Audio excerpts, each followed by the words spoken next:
유다 왕 요담은 25세에 왕위에 올라 16년 동안 나라를 다스렸습니다. 역대하에서는 요담 왕에 대해서 이렇게 전하고 있습니다. 요담이 그의 아버지 우시아의 모든 행위대로 여호와 보시기에 정직하게 행하였으나 여호와의 성전에는 들어가지 아니하였고 백성은 여전히 부패하였더라. 요담은 하나님 보시기에 정직하게 행했습니다. 요담이 아버지와 달랐던 점은 자기 아버지처럼 성전에 들어가지 않은 것이었습니다. 우시아 왕은 하나님의 도우심으로 강성해졌습니다. 그때 그의 마음이 교만해졌습니다. 분향하는 일은 성전 일을 맡은 제사장들만이 할 수 있는 일이었습니다. 그런데 우시아 왕은 자기가 최고의 권력을 가지고 있다고 제사장이 해야 할 일도 자기가 하려고 했습니다. 우시아 왕은 성전에 들어가 향단에 분향하려 했습니다. 이 일로 말미암아 우시아는 하나님의 징벌을 받아 나병 환자가 되어 죽는 날까지 격리 생활을 했습니다. 이 모습을 본 요담은 두려움을 느껴 성전에 들어가지 않았습니다. 하나님이 정하신 법을 어기지 않으려고 그만큼 조심했다는 것입니다. 요담 시대의 유다 백성들은 여전히 부패했습니다. 그 이유는 산당을 없애지 못했기 때문이었습니다. 산당이 남아있어서 백성들은 우상에게 제사를 드렸습니다. 요담이 산당까지 제거했으면 좋았을 터인데 아쉬움이 있습니다. 요담은 다른 왕들보다 훌륭했지만 완벽하지는 못했습니다. 이것이 인간의 한계입니다. 그럼에도 불구하고 하나님 보시기에 정직하게 행한 점은 주목할 만한 부분입니다. 한 개인이 도덕적이라도 그가 속한 집단이나 사회의 도덕성이 바르지 못하면 어떨까요?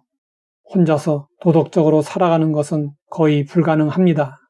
집단 행동은 다수 의견에 의해 좌우되는데 대다수는 언제나 이기적인 동기에서 행동합니다.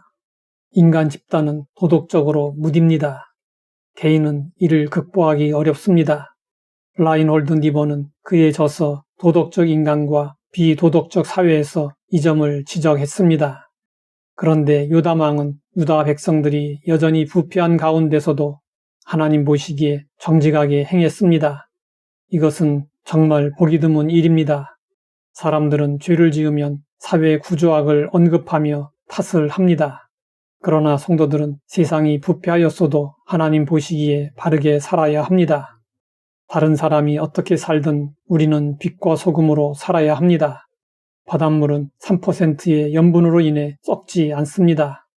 성도들은 바닷물 속에 3%의 소금이 되어야 합니다.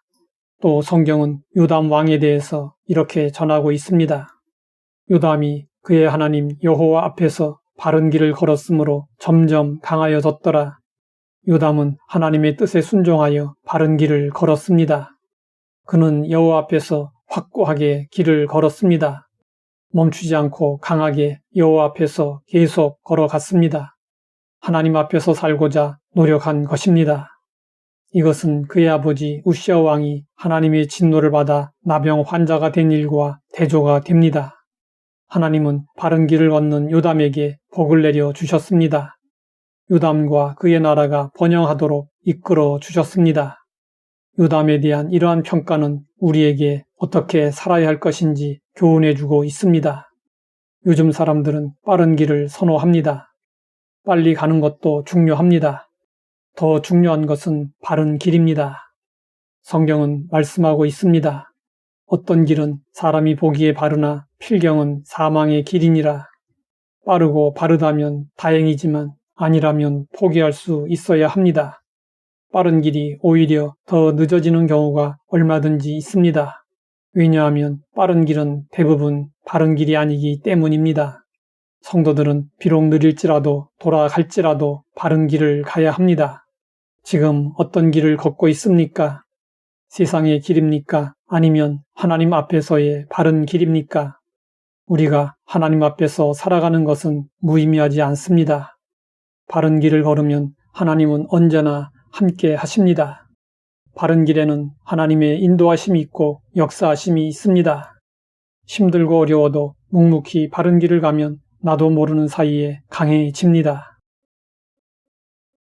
하나님 아버지, 바른 길을 걷도록 인도하시니 감사합니다.